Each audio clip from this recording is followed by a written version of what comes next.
and this topic is on history of heritage conservation in Germany, challenges in 20th century, listing and grading in Europe, legal requirements and bylaws. Give us a 5 minutes break. So now it's my turn to talk about heritage conservation in my country, in Germany, about listing, grading, criteria and the procedure, how to get on the list.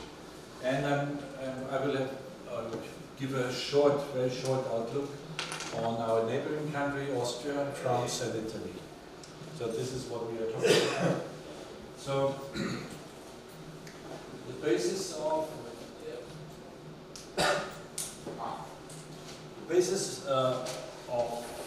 preservation is based on several laws and bylaws in the country. So guidelines are regulated on federal level, on state level, and municipal level. So we have more levels to regulate the heritage preservation institutions. Before explaining the implementation of the regulations, let me first have a look into our history. This is completely different from here and from international aspects. So I try to explain you. And today's standards, the standard which we have today in conservation, is part of a development. It's not something which came the last 20, 40 years. It comes from a long time ago. I explained in the morning that even the Romans already had some regulations for heritage conservation. So let's understand the history before we take a look into today's view of heritage preservation. The path has been very long and the methods have changed. So it has to do with change of perception. Start with Johann Wolfgang Goethe in the early 19th century. He was the first, he was a literate person, a writer, poet, but he was the first to note in one of his very important essays that the perception of architecture is in a permanent changing process. So he had a new approach on historic buildings by looking from the present times at the architecture of different periods, trying to work out characteristics and qualities of those. So this was the beginning of an epochal characterization. So he said every time had its special identity of architecture, try to work them out. He realized the necessity of monument preservation.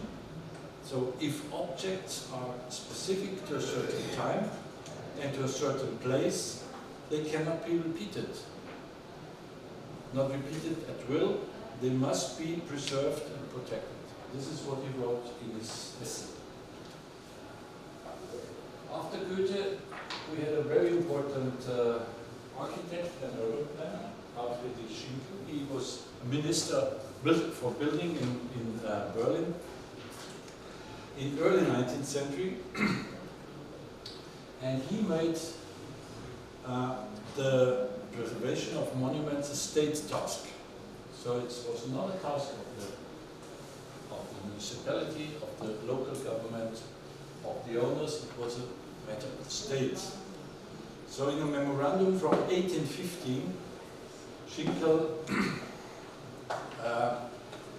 called for the first preservation of monuments ordered by the state with an official structure, with experts, and the experts had to be professionals in building conservation. This act considered to be the birth of the German monument approach, 1815. The distinction between monument and non-monument runs along a very constant line, shifting temporarily every generation has another perception. What is a monument and what's not? So thanks to Schinkel, a monument is primarily understood as a historical source. Aesthetics are absolutely not in the primary consideration. Aesthetics are not important. It's the meaning of the building, not the aesthetics. In following these ideas, in the 19th century, the concept of renewal and the concept of the nation was in a rise. The preservation of monuments in the 19th century was characterized by nationalist aspirations and renewal of old structures. James Wyatt, Britisher, started this tendency with the restoration of numerous English cathedrals. End of 18th century, roundabout. Fonthill Abbey, this one on the left, was his so-called masterpiece. He was followed in France by an architect I've already mentioned this morning, Viollet-le-Duc, Eugène Viollet-le-Duc. He started a new idea. If we look at the work of Leduc, we can see he idealized a medieval plan that was more important, the idealization was more important than the actual building. So when he restored an old castle like Carcassonne was his most important building, he did not follow the actual situation. He followed his aspirations, what he thought would have been the best in those days when Carcassonne was built. So it was just an idealized medieval plan and a reconstruction. This reconstruction raised deep questions about authenticity, interpretation, and the role of the architect in history. He was the whole community of historians and heritage conservative, heritage-related architects were discussing Leduc's theories. Is it allowed to reconstruct if we don't know what was the original? So now there's a very critical examination of his work is essential. He believed restoration meant bringing a building to a state of completeness that may never have existed at any time. He idealized his ideas. This approach often added or altered original structures based on the architect's historical imagination rather than accuracy. Carcassonne, on the left, and Notre Dame, the big cathedral in Paris, were a part of his work. They included features that were never part of the original building, like pointed roofs, decorative details, inspired by his vision, not by the Gothic purity. So this idea of Leduc turns conservation into reconstruction. Effectively erasing part of the building's true historical record. So it reflects 19th century romantic ideal of a medieval France, not a very objective restoration. This work of Leduc led to a very interesting discussion in my country. The academic discussion was led by Professor Ehio, 1850 to 1932, and his ideas, often referred today as the Ehio paradigm, had a very deep influence on how cultural heritage was understood and protected in the early 20th century, especially in contrast to the restoration approach from Le Duc. So let me explain about Ehio's ideas. He declared the principle of conservation over restoration. He advocated preservation rather than restoration. His motto was often summarized: conserve, don't restore. This was his idea. Conserve, don't restore. Leave it as it is and conserve it for future generations. He rejected the ideas of Le Duc of reconstruction, and he didn't want a heritage building be an imagined original or an idealist building. He argued this is falsifying the history. So his second, that's why his second principle was respect for historical authenticity. He emphasized the authenticity and integrity. Monuments are to be valued as documents of history, not as aesthetic objects to be perfected. So leave them as it is. Every period of a building, of a building's history, including also later alterations or even decay, forms part of significance. So leave it as it is, even if it's in the state of decay. Conserve it, don't restore it. Monuments, his third theory is monuments are carriers of memory. For him, heritage had a moral and national dimension. Monuments embody the collective memory of people, of a nation, and it reflects their historical continuity. And next paradigm he postulated was a minimal intervention. Intervention only for minimal necessary intervention to secure the physical survival of the monument, just to secure, not restore. Only work required for structural stability or to hold decay should be done, nothing else. Any intervention should be clearly distinguishable from the original fabric. This is similar to what Camillo Boito, the Italian historian and heritage conservator, was telling us in his book, Seven Lamps of Architecture. He argued for minimal necessary intervention,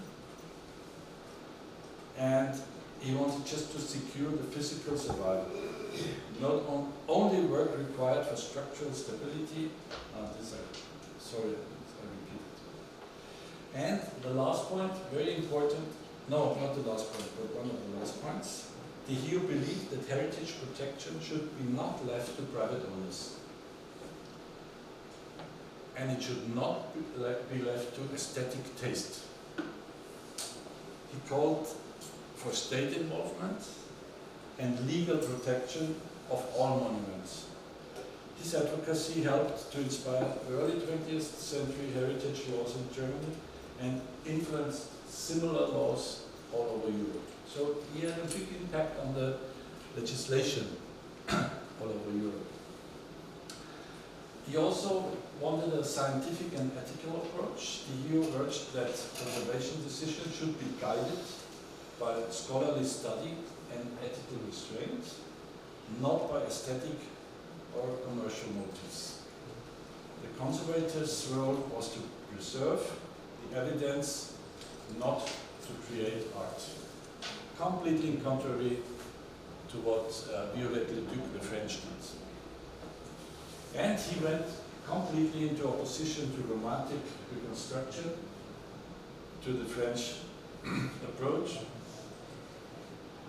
His stance was a reaction against Le Duc and the historicism in the early 19th century. And he rejected speculative reconstruction, arguing that this replaces truth with a fiction. So for Diego, the doing itself is a valuable form of a monument. So those discussions by Diego and his followers ultimately resulted in the guidelines and priorities that still characterize the preservation of monuments today. Restoration is for the purpose of preserving the building fabric, but you have to avoid reconstruction that destroys the traces of history. I think I repeat that. Restoration is for the purpose of preserving the building fabric, but you have to avoid reconstruction because that destroys the traces of history. He published a lot of books, and they are still called the Handbook of German Art Monuments. It's a standard work on topography, on art topography. It's still revised every year, so since 150 years, no, since less than 150, since a bit more than 100 years, we have these books, and all new national monuments get listed in these handbooks. So I have one quotation from De Hio. He said, "After many years of experience and serious mistakes, monument preservation has now arrived at the principle that will prevail. Preserve and only preserve. Only add when preservation has become materially impossible. Restore what has been lost only under very specific, limited conditions. Don't add anything if not absolutely necessary." These books are only in German, not in English. They're in German, unfortunately. Not in English. No, I have never seen an English translation to that. So. The old should appear old with all the traces of time and experience, even if there are wrinkles, cracks, and wounds. We should be handing over the treasures of the past to the future as unabridged and possible, not giving some modern interpretation which will be subject to error. This is what. Be honest, leave it as it is, preserve, don't destroy. So the traces of age and patina characterize and determine the quality of the monument. Every intervention must be scrutinized, but compromises must be possible in the practical conservation. So he was also flexible, but in his paradigm he said, just don't touch. It's not necessary. So this person and his followers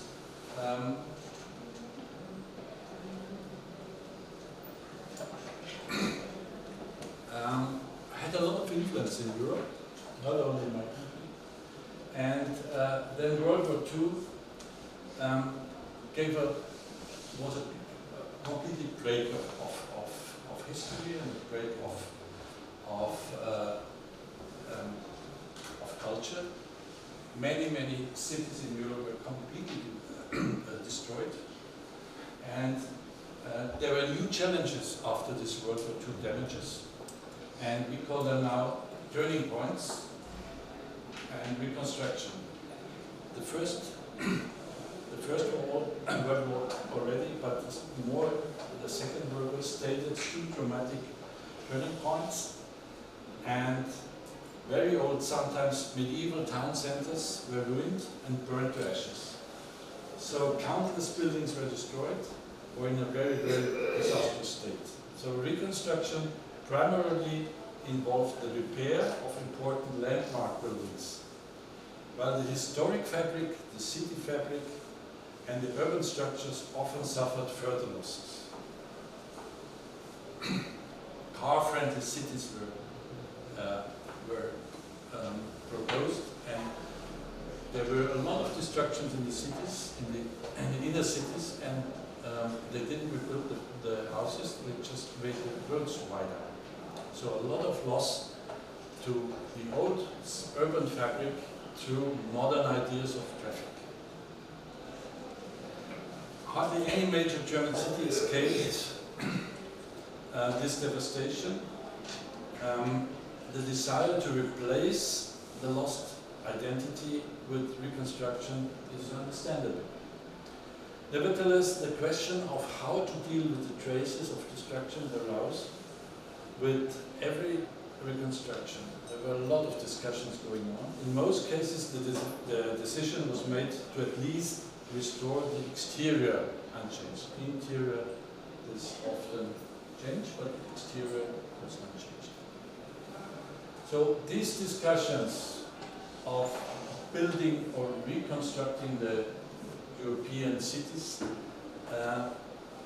led to new ideas, and the international heritage conservationists from all over the world, not only from Europe, from all over the world, met in 1964 in Venice to discuss new guidelines.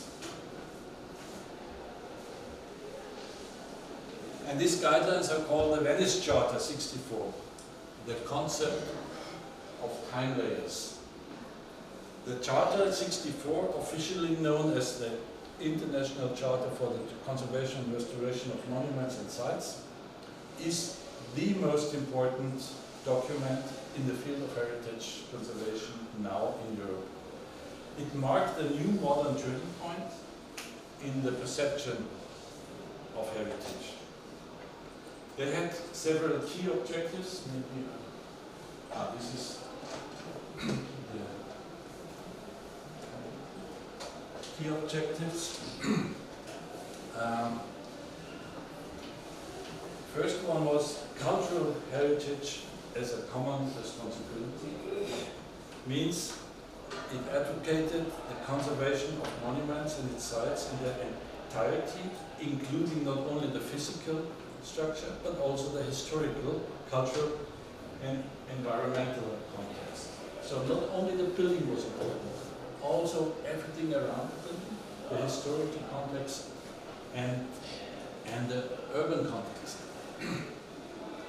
This emphasized that the value of a monument, it's not just its individual elements, but the entirety of its existence and the surroundings in a special place. So, monuments in the 64 Charter from Venice are part of humanity's shared heritage and not just local assets. Conservation, they write, is a duty we owe to our future generation. The second term is context and setting. The surrounding of a monument, the setting, is integral to the meaning and should be protected. It's not only the monument, it's all around the monument. You cannot take a monument and place it to, and take it to another place. The setting, the surrounding is important. The relationship between monuments and their environment must be maintained. Number 3 is respect for authenticity and integrity. The Charter stressed the importance of preserving this authenticity and the site. It meant that restoration work should respect the original materials, the original design, the craftsmanship, as much as possible, and that additions or alterations, any addition or alteration should be distinguishable from the original. So if you add something new, it must be distinguishable. This is a very important aspect of the Venice Charter. And the fourth one, in my eyes, maybe even the most important one, minimum intervention as a principle. Restoration has to be approached with caution, aiming to preserve rather than replace. Preserve rather than replace. As little as possible, as much as needed. This is the principle behind this sentence. Then number 5, respect of historical layers. The Charter introduced the idea of layers, that buildings often have multiple layers of history, not one, not a Baroque. It was changed afterwards, All the time layers are important. So the Charter discouraged the removal of later additions that had still, in the meaning of the Charter, historical significance. So the Charter was even respecting alterations as a signal, as a sign of importance to the building. Then documentation and research is number 6, and international collaboration is number 7. Every stage of conservation should be documented, including reasons why, methods and results. So we need, even nowadays, we need a very proper documentation of what we found, what we do, and why we decided. We have to document that in our work. And international collaboration means that in the field of heritage conservation, the whole conservation specialists should work together, not only country-wise, internationally, and worldwide. The Venice Charter had a very profound and lasting impact of conservation today. It is the foundation.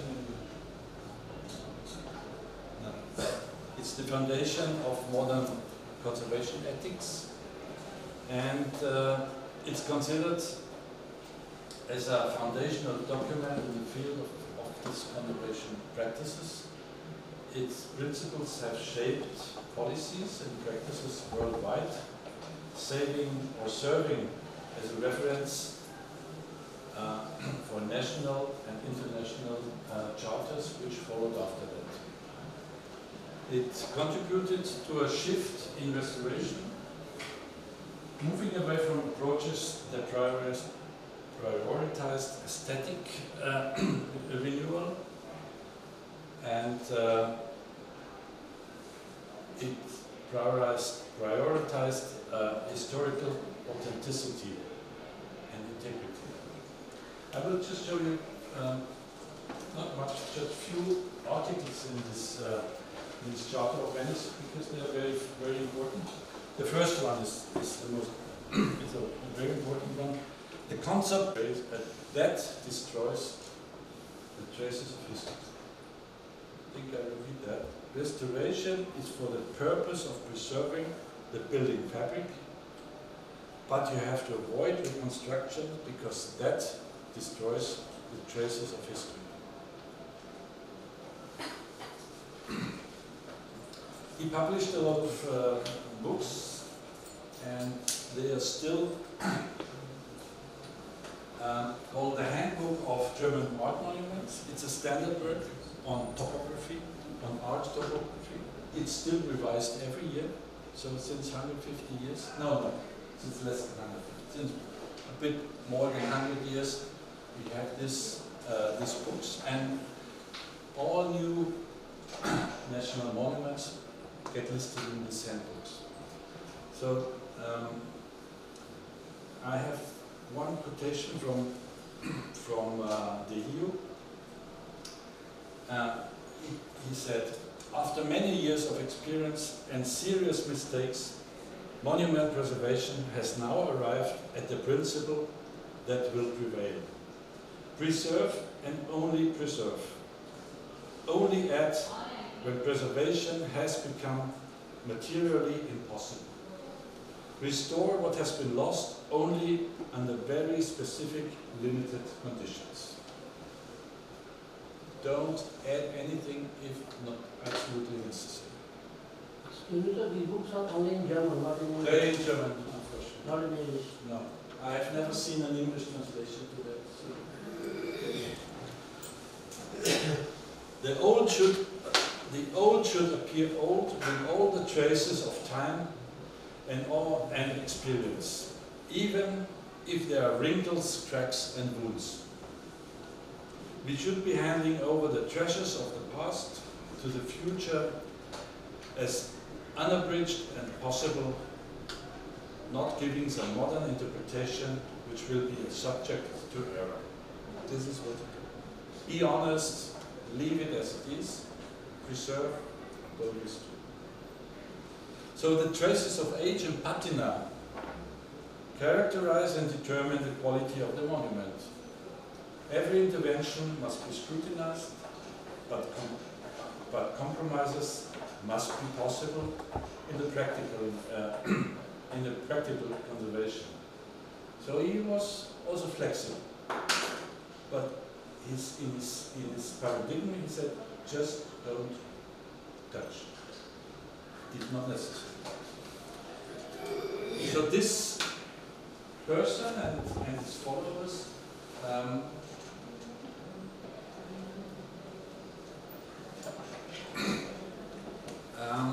had a lot of influence in Europe, not only in my country.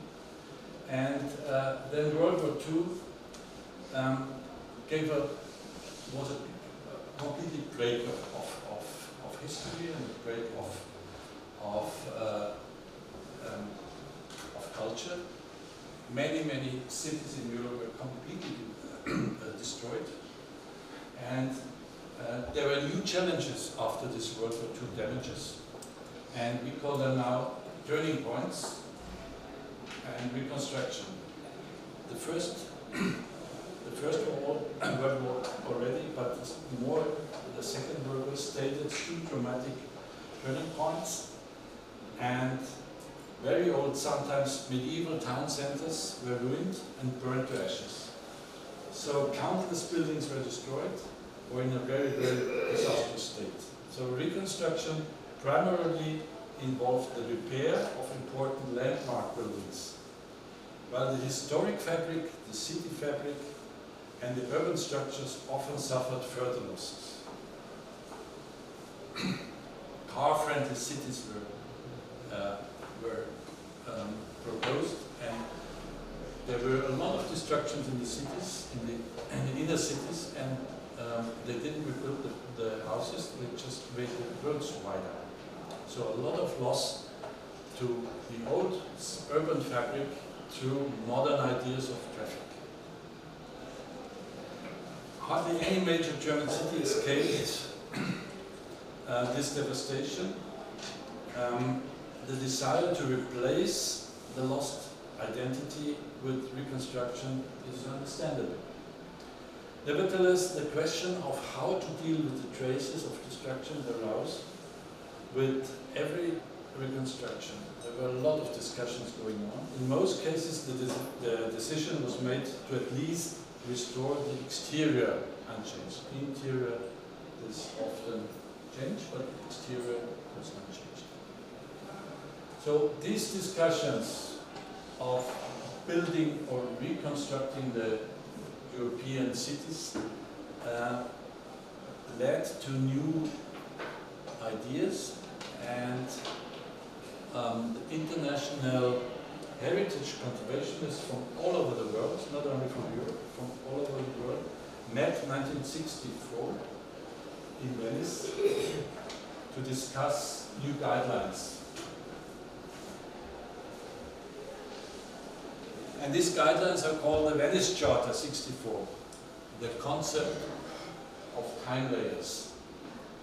The Charter 64, officially known as the International Charter for the Conservation and Restoration of Monuments and Sites, is the most important document in the field of heritage conservation now in Europe. It marked a new modern turning point in the perception of heritage. They had several key objectives. Maybe this is the key objectives. First one was cultural heritage as a common responsibility. Means it advocated the conservation of monuments and its sites in their entirety, including not only the physical structure, but also the historical, cultural, and environmental context. So not only the building was important, also everything around the building, the historical context, and the urban context. This emphasized that the value of a monument, it's not just its individual elements, but the entirety of its existence and the surroundings in a special place. So, monuments in the 64 Charter from Venice are part of humanity's shared heritage and not just local assets. Conservation, they write, is a duty we owe to our future generation. The second term is context and setting. The surrounding of a monument, the setting, is integral to the meaning and should be protected. It's not only the monument, it's all around the monument. You cannot take a monument and place it to, and take it to another place. The setting, the surrounding is important. The relationship between monuments and their environment must be maintained. Number 3 is respect for authenticity and integrity. The Charter stressed the importance of preserving this authenticity and the site. It meant that restoration work should respect the original materials, the original design, the craftsmanship, as much as possible, and that additions or alterations, any addition or alteration, should be distinguishable from the original. So if you add something new, it must be distinguishable. This is a very important aspect of the Venice Charter. And the fourth one, in my eyes, maybe even the most important one, minimum intervention as a principle. Restoration has to be approached with caution, aiming to preserve rather than replace.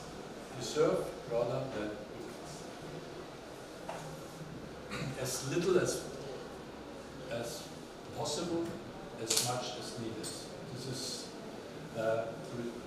is the principle behind this sentence. Then number 5, respect of historical layers. The Charter introduced the idea of layers, that buildings often have multiple layers of history, not one, not a Baroque. It was changed afterwards, All the time layers are important. So the Charter discouraged the removal of later additions that had still, in the meaning of the Charter, historical significance.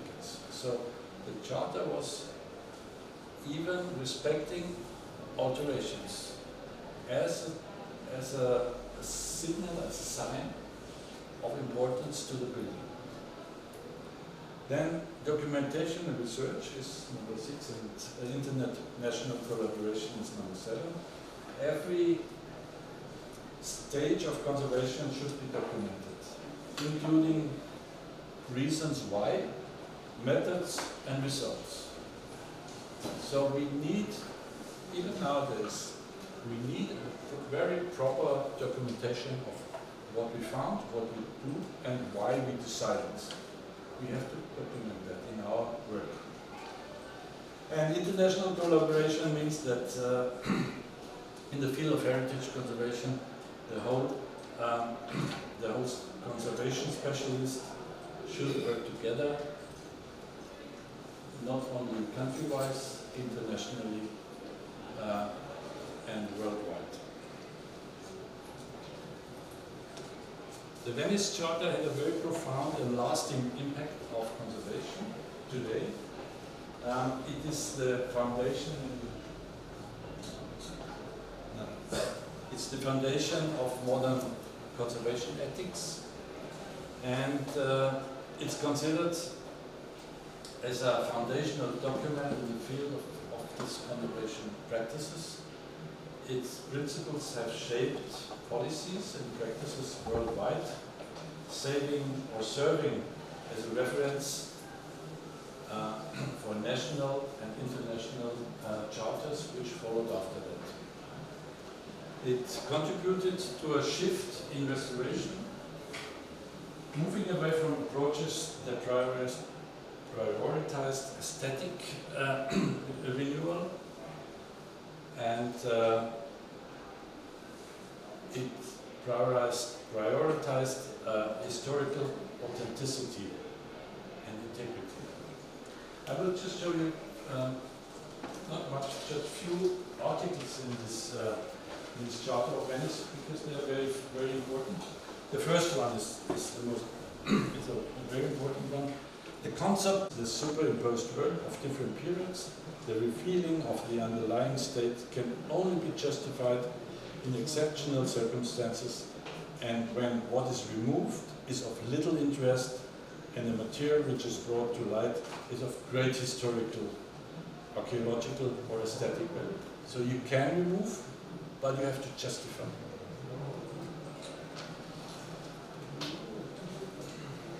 So if we summarize the Charter of Venice, 64, we say it laid the foundation for modern conservation practices, emphasizing the importance of authenticity, integrity, and a holistic approach to the conservation of cultural heritage.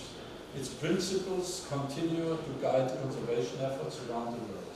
So the 64 Charter was really a milestone, and is still, Camilo Boito wrote the Bible, and the Charter is the New Testament.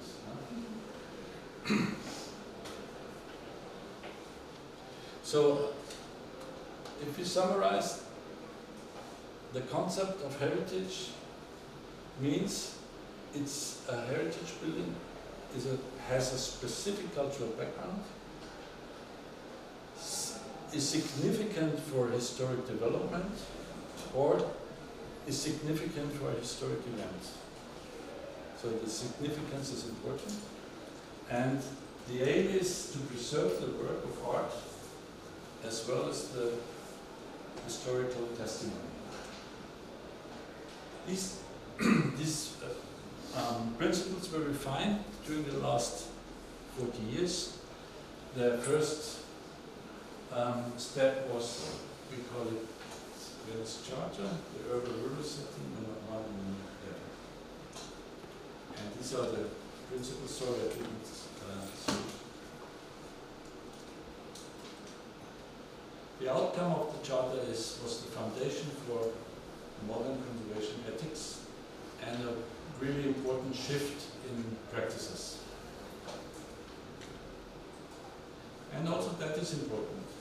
The concept of a monument addresses not only the architectural work of one building, but also the urban, the rural setting in which it found evidence of particular civilization, development, or historic event. This is what I just summarized.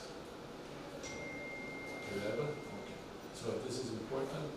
Aim of conservation is to preserve the work of art as well as the historical testimony. The Washington Charter 87, 24 years later, turned the focus from the individual building to an overall context. So the Washington Charter focused on the urban setting. It is also known, it's known as the Washington Charter, but we know it also as the Charter on Conservation of Historic Towns and Urban Areas. So the focus shifted from the individual building to the entity to an urban context. The Charter aimed to establish principles for the conservation and the management of historic urban areas and the fabric of urban of cities and villages.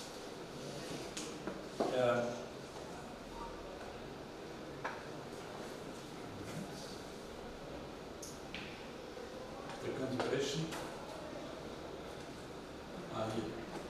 One of the articles, the first one, the conservation of historic towns and other historic urban areas should be an integral part of coherent policies of economic and social development and of urban and regional planning at every level.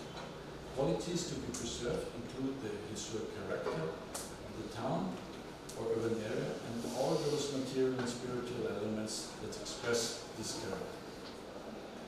So it emphasized urban areas. It gave us a very holistic approach to conservation, and with the Washington Charter we have also an integration with modern development and community involvement.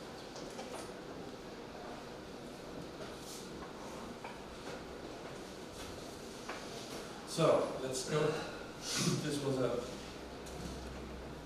historical or a timeline, but now let's go to the heritage conservation in my country, Germany. After World War II, a lot of our inner cities were completely destroyed. This is the Frauenkirche in Dresden, and this church lay in ruins for more than 40 years. No, sorry, 50 years. It was just like a scar in the city, and it remained. We see how it was remained just as a ruin. So and after reunification in 92, they started 91, 92. They started to reconstruct this church, and this was a milestone also for our perception of heritage conservation. So, legal requirements, execution of bylaws. India, Germany, pretty far. It takes 9 hours to fly. It's 6,800 kilometers, something to Delhi. So further to Patna, maybe another 400, 500. How much? 1,000. 1,000. Delhi, Patna is 1,000. Okay, so we have nearly 8,000 kilometers from here. Germany is very small compared to India, and the state where I come from is the biggest part of Germany, the biggest state, but still, it's I found it's Jharkhand, the size of Jharkhand.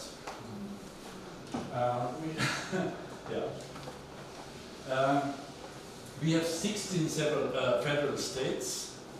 Each state has its own monument protection law, but they are similar, same or similar. The bylaws are a bit different, but the basis of this law, different laws are quite similar. And this protection law defines the heritage site and the outlines and the procedures for the protection and conservation. So I will explain in a few minutes the organizational structure refers to the state. So the state, Bavaria, the biggest one, is having its own heritage protection law. We call that Denkmalschutzgesetz, heritage protection law. And within this framework, we work. And first of all, this law defines what is a heritage monument. We distinguish in three types: architectural heritage monument, buildings or parts of buildings that are of historical, artistic, scientific, urban development significance. This first architectural heritage monument includes structures like castles, churches, residential buildings, public buildings, or buildings that contribute to a community. Archaeological monuments, I don't need to talk about that. They include movable and immovable relics from past human activities. Ancient settlements, burial sites, whatever. And artistic monuments are individual work of art collections that have historical, artistic, or scientific value. Statues, paintings, whatever. So these are our criteria. A monument has to be of historical significance, or of artistic significance, or of scientific significance, or artistic, scientific, urban planning, or folkloristic significance. That's all. And now try to. It must be man-made.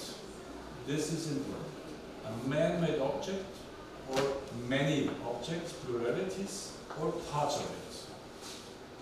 If you have a building and you have a very new alteration or something new next to it, you can't say only the old part is of historic significance, and this is the part of it. And then now the most important part, if we later compare to the Indian laws, it must be from a bygone era. Bygone era. The era must have ended. Not 100 years, not 50 years, not 200 years. Bygone. So this definition is extremely flexible, and that makes it very, not easy, but much easier for us to protect our new young timers. Because the time must be a bygone era, not 100 years. In how much?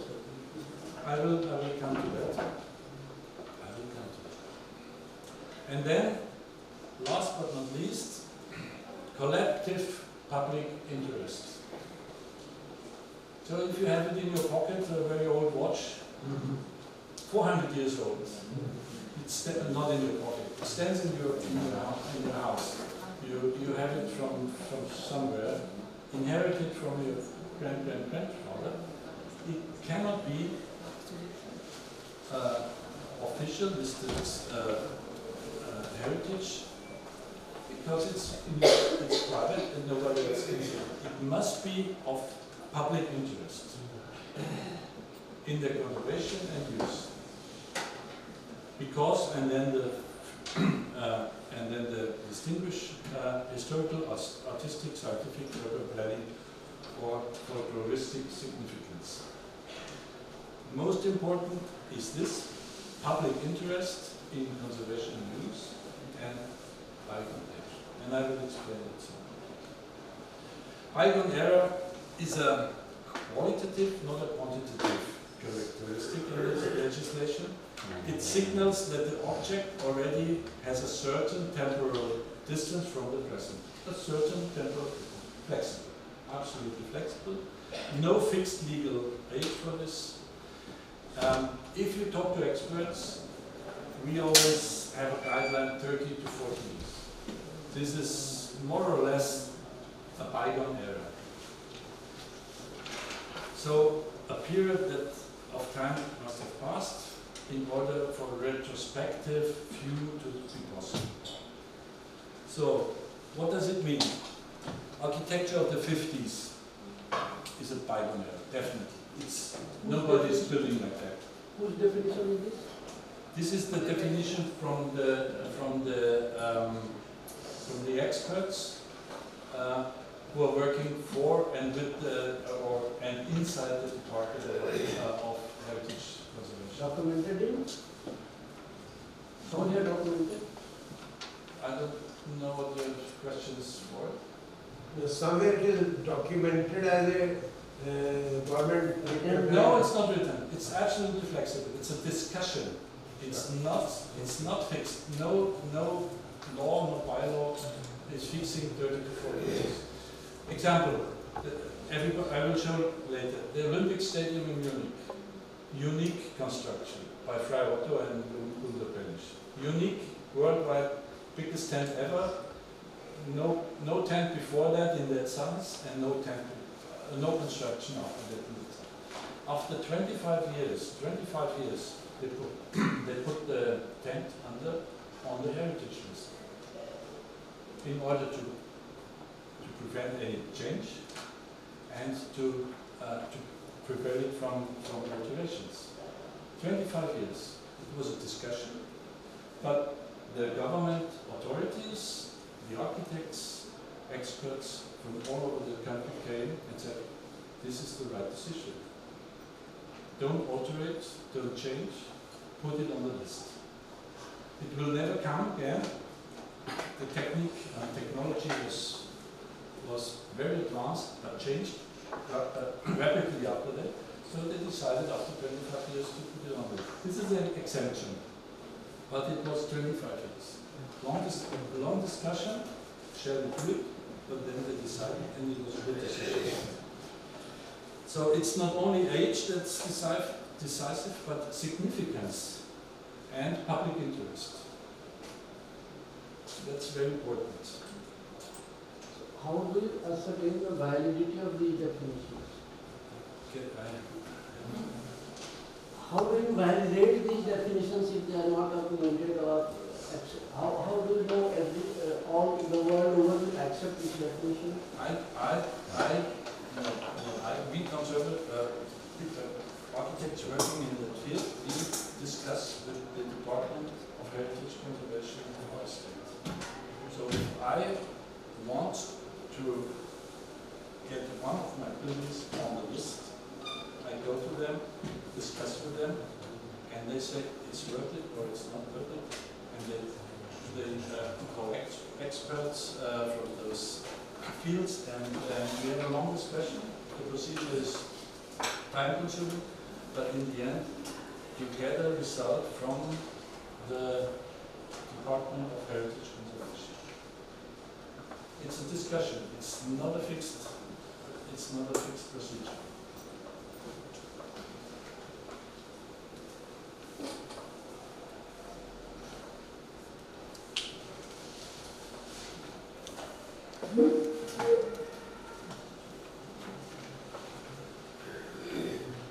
So what I found in the guideline from the Heritage Department, how they interpret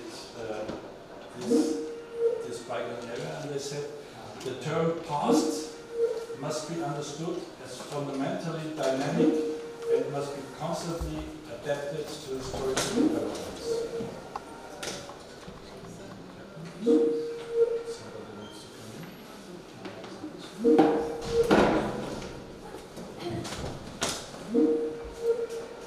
Definition, like at least 50 years or at least 30 years. This is not considered to be appropriate. A rough rule of thumb is 30 to 40 years, but it's just a rule of thumb rule, nothing else. It's not legally binding, this 30 to 40 years. It's just a technical guideline.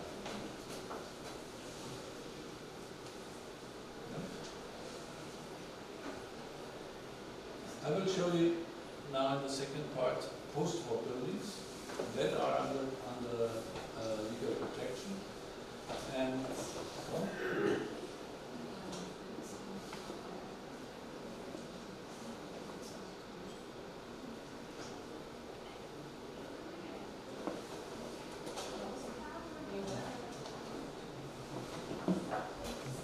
not quantitative.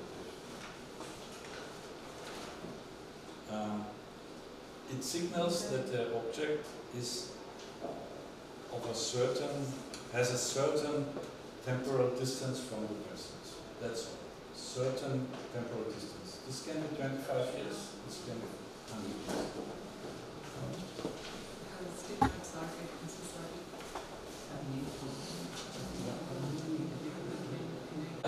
The criteria, that monuments that meet the criteria to be recorded, are recorded to the Heritage Monument List, maintained by the State Office for Monument Protection. This is the official title. There's no grading. We don't have grading. A monument is a monument. A castle is a monument, and even a farmhouse can be a monument. Or a small church and a chapel.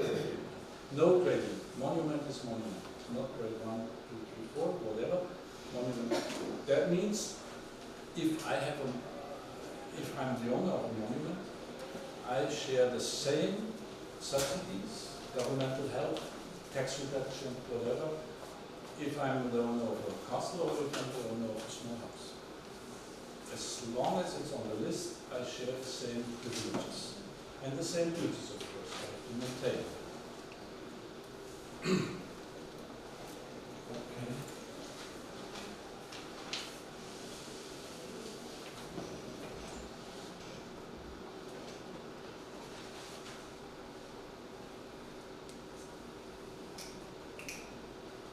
No grading, very important for us.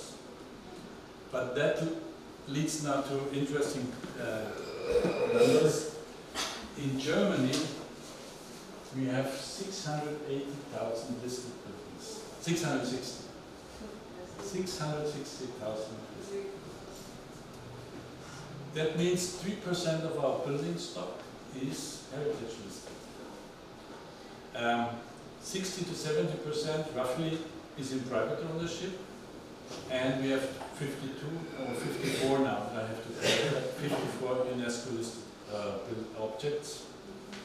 And in my state, in Bavaria, we have 110 listed buildings and 900 ensembles, pluralities of objects. If I'm the owner of a heritage listed building, I have reservation of the restore, take things out or add others. We get a lot of state support, subsidies, and the most attractive aspect is tax reduction, financial support. The tax reduction is considerable. I have some maybe later. Tax advantage comes later, but I tell you now. Every owner enjoys tax benefits, maintenance and renovation measures that serve to preserve the monument can be fully deducted from your income tax. Fully deduction, but not the same within 10 years. So 10% every year from your income tax is deducted when you repair your heritage building. And that's why it's quite a lot. That makes it very interesting because it means 100% of your expenses are kind of refunded by tax reduction. We have a property tax exemption. You don't need to pay property tax when we have a heritage building, and we get public subsidies. But the most important part is the tax reduction. And this is for everybody. Every one of the 660,000 buildings can reduce his income tax by investing repairing, maintaining an old structure. But only 660 or 650,000? 660,000. 6 lakhs are there. 660. It's a big number. 6 lakhs are there. Oh, point which will Not not. that. Yeah, 660. 3% of our building stock. So it's. I have no idea how much it is in India, but Very less, very good. maybe 100,000 or even less. In the state of Bihar, there are 71 monuments that are state protected and 56 monuments state protected and 71 nationally protected. So only these two, and there are 29 states. So the numbers in other states are quite high, but certainly not Let's running be to something even 4 figures. less than 10,000 in India. Less than 1,000 Oh, in each state. So maybe No, sir, but I don't understand one thing. When you mention that this was discussion, means are they listed by whom? by the Department of Heritage Conservation. By the Department of Heritage. And that department is state department or national? It's a state department. State department. On the national level, they are all working together. Every Yeah. state has its own department. Right. My state, Bavaria, has 110, has its own department, Yeah. has 110,000 listed. Yeah. So that if we compare it with India then there is a report of Niti Aayog which says heritage management of historic buildings. That lists 1 million buildings in India. Now out of those 1 million, there may be government owned buildings, there may be trust owned buildings, temple trust owned buildings and private buildings. Like my client, our the City Palace Heritage people, they own around 100 monuments which were built during the period of rule of Yeah. Udaipur Yes. Maharaj. Now they are not protected. So-called protected building and so-called heritage building are two different. In India. In my country, it's not. Yeah, so that this okay, that's because listed building is Listed is protected. protected. Listed is protected. So we don't have listed buildings. We have a number of heritage buildings as Sir said. but to gain any kind of tax benefits, to gain any kind of support from state, you have to prepare projects and go to them in various kinds. There are many projects of government of India also and state government also. Like today we have one scheme called Ek Bharat Shresth Bharat. Now One India and Great India. Now in that scheme you can apply for non-protected, unprotected buildings also. Now the monument which the City Palace complex in Udaipur, it is not a protected building, but it got support from Getty Foundation. Yeah. 100% support. So now we prepared the grant document. Ah. Now this can be done, but then whether they will give it or not, they gave on one condition that, okay, come forward, 50-50. 50% was given by the owner, and now owner have to understand this, that by giving even 50% they are in gain. Yeah. That way, there are, even that opens the operational scene. Yeah. We are quite strict. Listed means monument means subsidies. Easy. No exemptions. And you don't get tax benefits if you're not on the list. Even if your house is 450 years old. If there are so many alterations, so many unoriginal parts of it, that the department says that's not worth getting on the list, and you can have the most beautiful palace, it's not worth it. I show you some examples. We'll throw away the papers now. Architectural. On the left side, a castle from King Ludwig II, the fancy king. It's not old, it's less than 150 years old.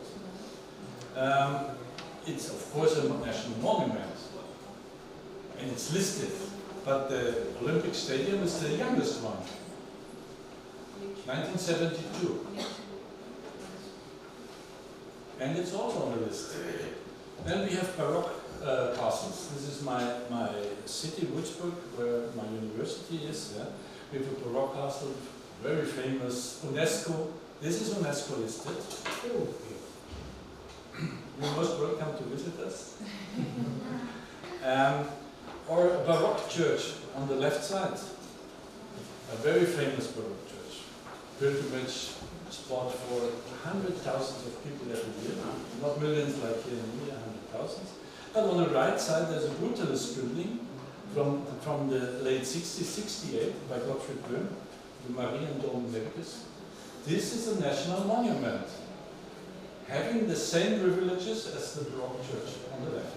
It's absolutely the same.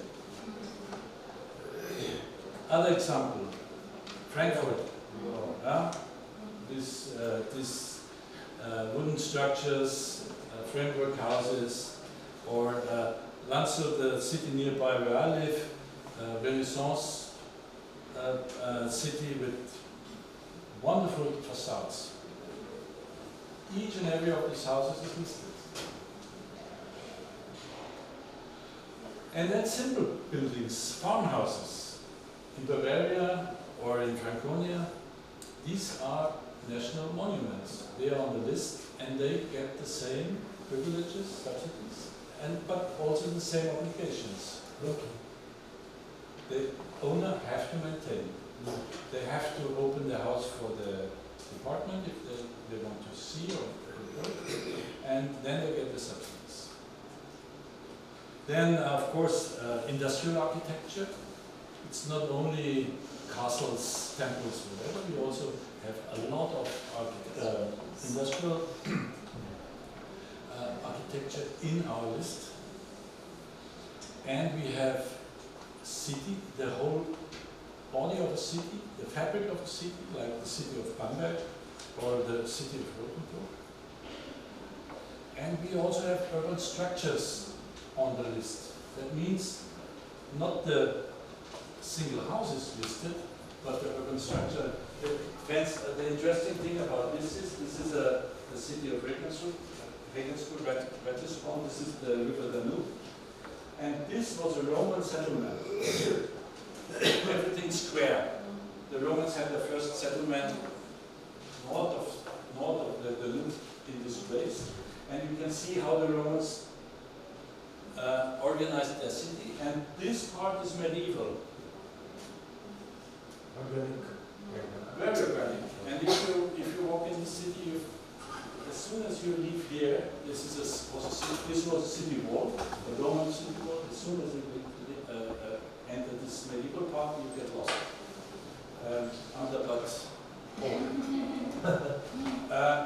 So not every single house is listed, but the whole of the city.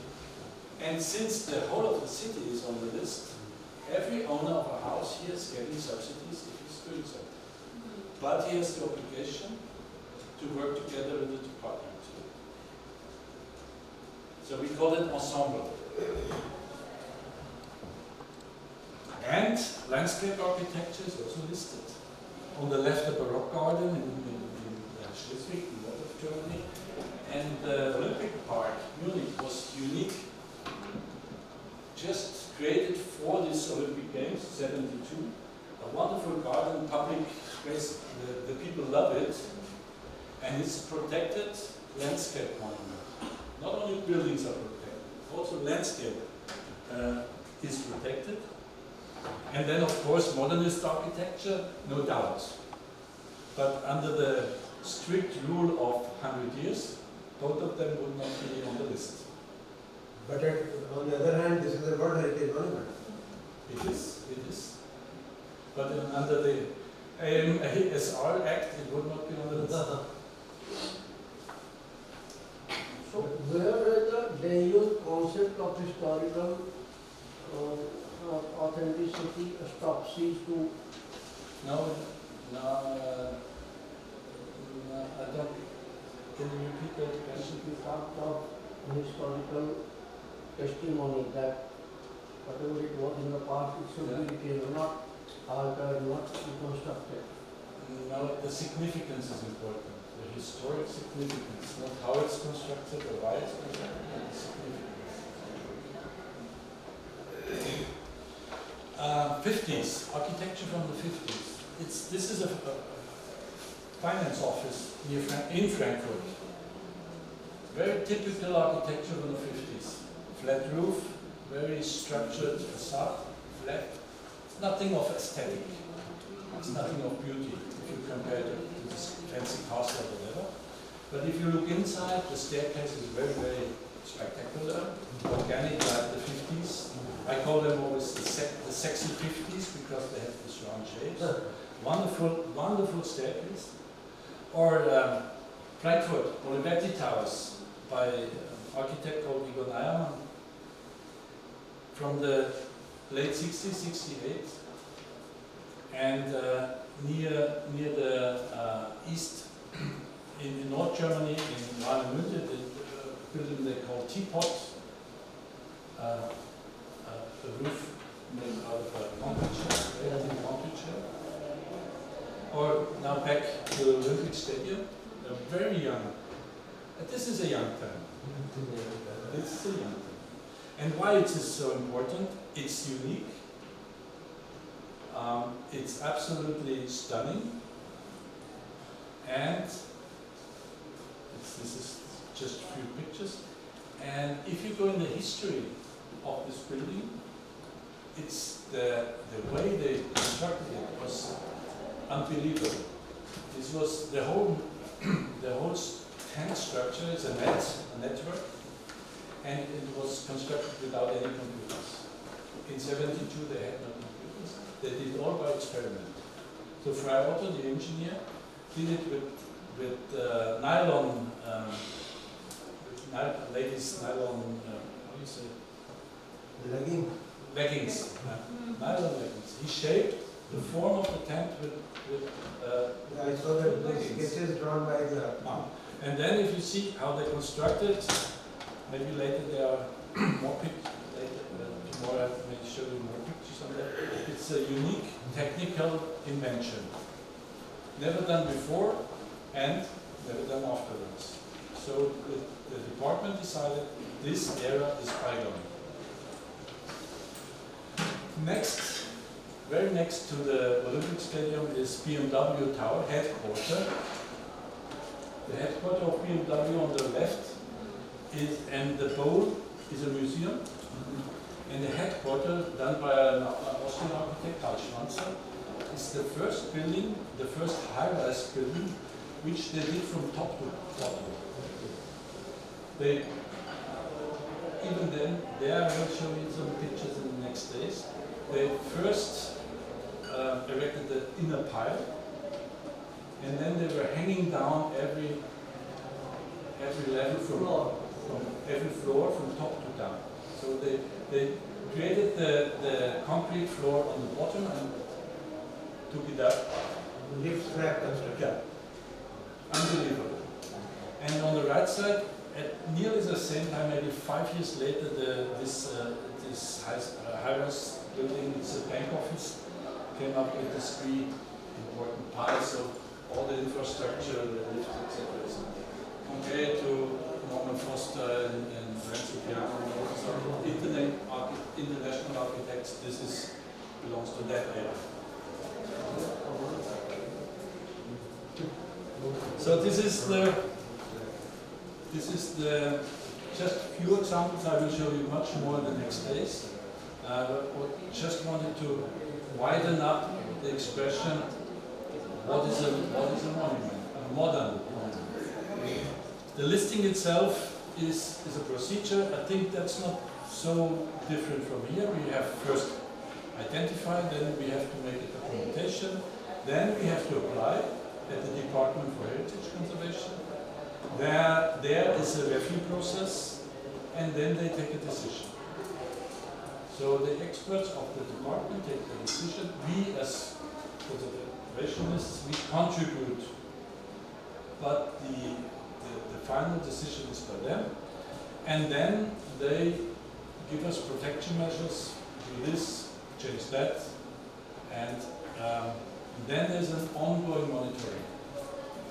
So the monitoring is permanent.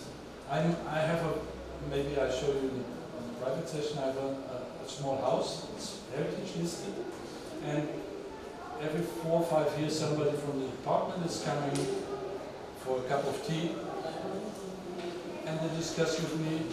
I discuss with them if I want to do any alteration. So,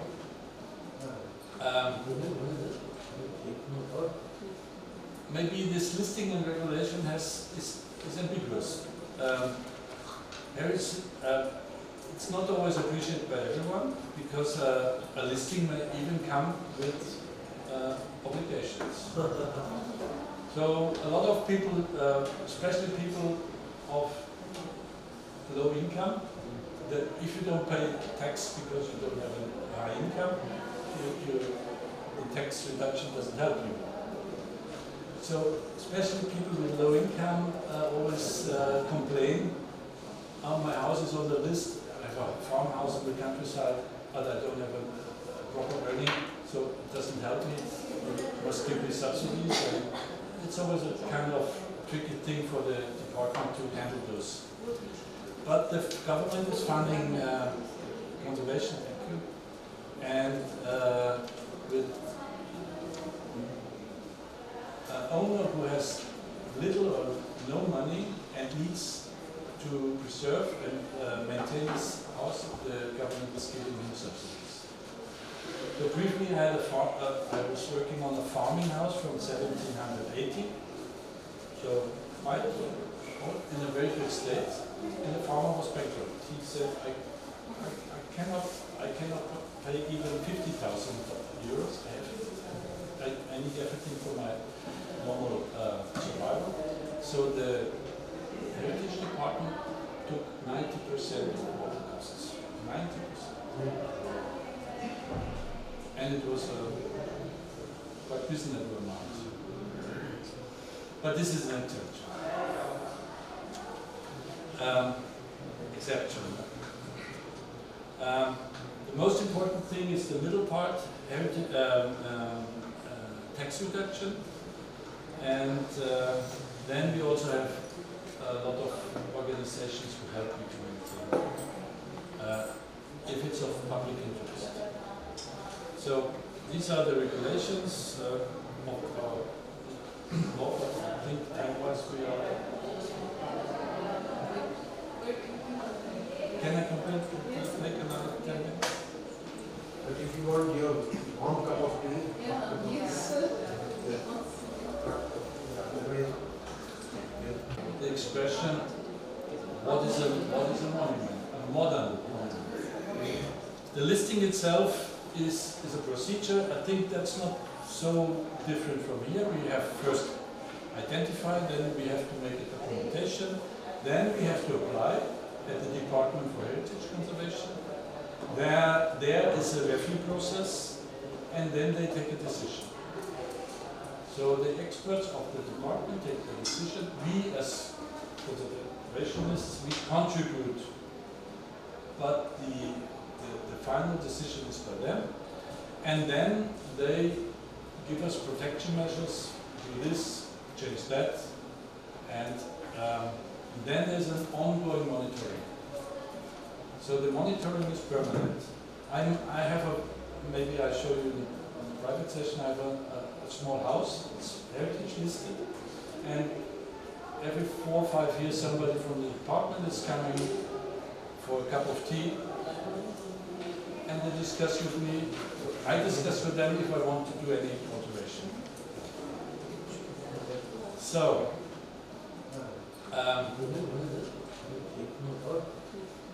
maybe this listing and regulation is ambiguous. It's not always appreciated by everyone because a listing may even come with obligations. So a lot of people, especially people of low income, that if you don't pay tax because you don't have a high income, the tax reduction doesn't help you. So especially people with low income always complain, oh, my house is on the list, I have a farmhouse in the countryside, but I don't have a proper earning, so it doesn't help me, you must give me subsidies. And it's always a kind of tricky thing for the department to handle those. But the government is funding conservation, thank you. And with an owner who has little or no money and needs to preserve and maintain his house, the government is giving him subsidies. So briefly, I was working on a farming house from 1780. So quite in a very good state, and the farmer was bankrupt. He said, I cannot pay even 50,000 euros. I need everything for my normal survival. So the Heritage Department took 90% of all the costs. 90%.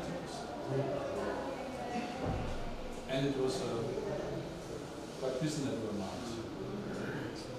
But this is an exception. The most important thing is the middle part, tax reduction, and then we also have a lot of organizations who help you to maintain if it's of public interest. So these are the regulations of our law. I think time-wise we are. Can I take another 10 minutes? But if you want your warm cup of tea, Yes. otherwise, heritage building has that resource. No, this is just from the regulation, from the law. Is it the same with your neighboring countries also? Same. I will show in the end. They are nearly identical. Nearly identical. They have different structure in the official regulations, but the idea behind is the same. Italy has far more than Germany. Far more, and Italy is size-wise half of Germany. No, one law, Article 6. Whoever removes, alters, or moves monuments to another location, removes, alters, moves to another location, or furnishing from a listed building, requires authorization. So whatever I do in my house, every alteration, I have to ask the department. And they will come. They need it 3-4 weeks time in advance. They come. I discuss that with them. Me as an architect, I have a good connection to them. They come, we discuss, and then they give us a stamp. And last 2 years ago, my own house, I needed to be whitewashed with lime. The department came, I discussed what lime I need, what lime I want to use. Is the color, is the no color, what color of the windows, what color of the facade, stamp, and 10% deducted. This year, next year. So this is it's simple, it works, and the structure of the authorities is very well in that kind. Permission is all. This is important. Permission is also required if you erect, alter, or remove structures in the vicinity of a listed building. Not only the building is important, even a house next to your listed building. If you decide to alter that, it's not in the list, but the owner has to ask the authorities if he wants to remove it, if he wants to change it. This leads to a lot of trouble with my colleagues architects, because they think or with the owners, it's my house, I can do with it whatever I want. But if it's in the vicinity, and this is the 150 meters, something like that, then you have to ask the authorities. Alteration, what else? Fine. Of course, you get fined.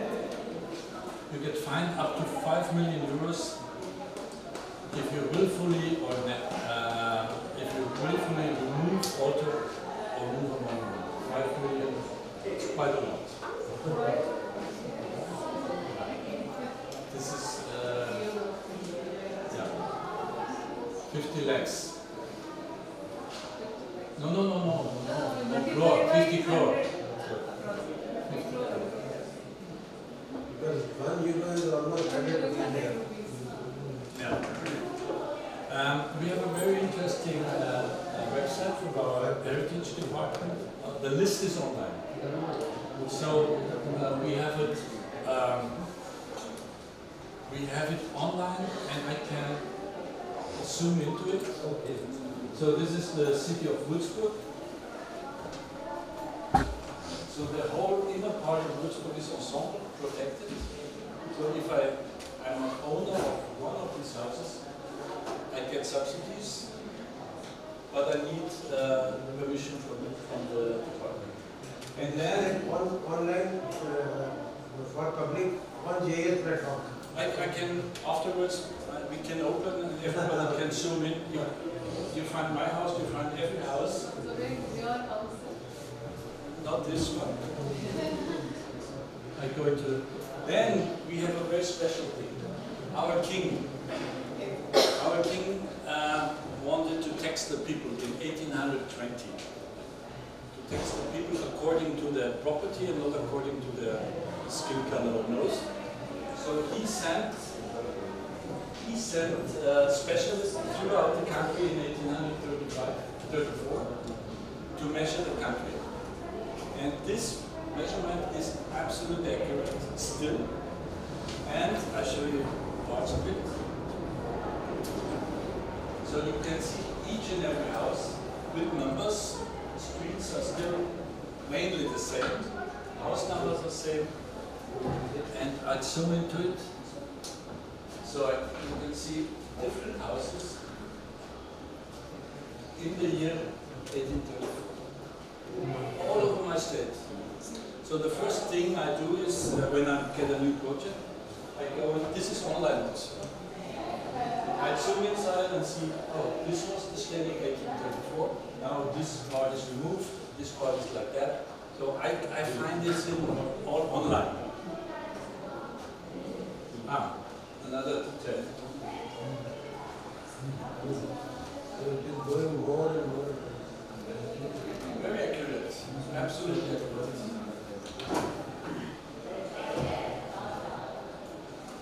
And we have, of course, a list of endangered buildings. This is also it's an unofficial list, but the department always has an eye on it. And maybe in the break or after that, I can show you online how this this online tool is working. Let's have a look to Austria. Austria has similar or same legal requirements than Bavaria. We are neighboring countries. But they have grading importance, regional and local importance. And India Is that not It's done by local authority. And then the bylaws are same but similar, and any restorations, demolitions of protected authorization from federal, which is in all measures must be in accordance with and heritage. The state of offering financial support, and there are special. But I have come to Austria, they work the same on the same level. Italy flexibly has Italy has much more and of culture and tourism is the for the protection of cultural heritage, and they have regional authorities who report to so building to go to my regional office, and there you go, you go back. They have a of all the protected monuments and constantly updated. It's not a fixed, it's permanently updated. Things, national, regional, municipal. And it has specific, this is different. And the rest is same, like here, restoration, demolition requires permission by authorities, and the measures are in line with the legislation. Etc.